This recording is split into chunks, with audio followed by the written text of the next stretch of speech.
Welcome to Fitch Painting Repairs Garage. An update on the 96 Dyno Y-Glide. The rear isolator mount is now out of the bike. We were able to actually remove this rear isolator without having to do a whole lot of other removal. We removed the left side rear foot peg assembly and the lower belt guard, and that is it. And then we were able to get back up in there to where the two Allen bolts go through that portion of the frame that comes down between the swing arm and locks in the rear mount off the case that goes up in there. Those two nuts that we were having that were in behind the reservoir, we thought we were going to have to take the reservoir off to get to. We were able to get a wrench up in here in the frame. This side of it's 14 millimeter on the nut. On the other side, 9/16 on the head of the bolts. Odd that happened to work out that way. Probably an aftermarket piece or something that was in there. Who knows? It's a 96. It's probably been changed a couple times. So we were able to get that all apart without having to pull a bunch off the bike. So that's good news. So what we found out, we got it up here in the vise up on the bench. Take a quick look at it and I'll show you what we got. Pinch one side in there, get it locked down real good and tight.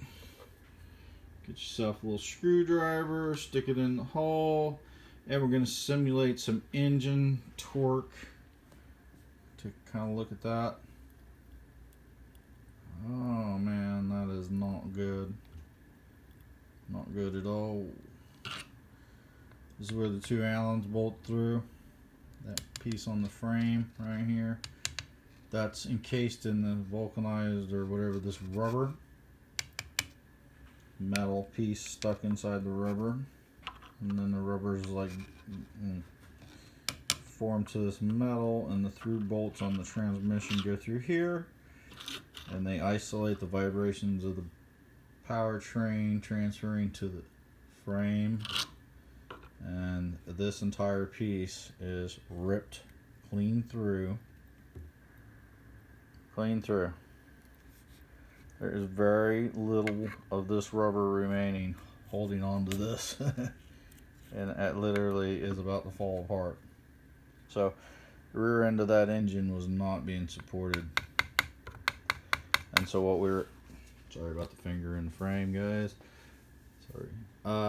The rear engine portion of the bike was not being supported barely at all. I was lucky I did not crash this motorcycle when I was out riding. Very, very lucky.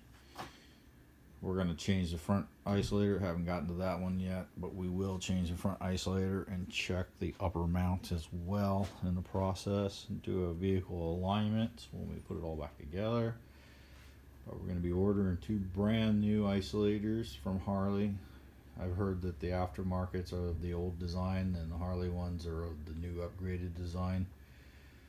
So we'll see how much the difference is in price and how much we want to deal with it. But apparently it seems fairly easy to replace these, so I don't see why people are so, not wanting to do it. It seems like it might be a hard job, but I guess it's pretty easy when you got it up on a lift and you got a jack and you got all the tools and equipment to do it. Apparently it is pretty easy to do.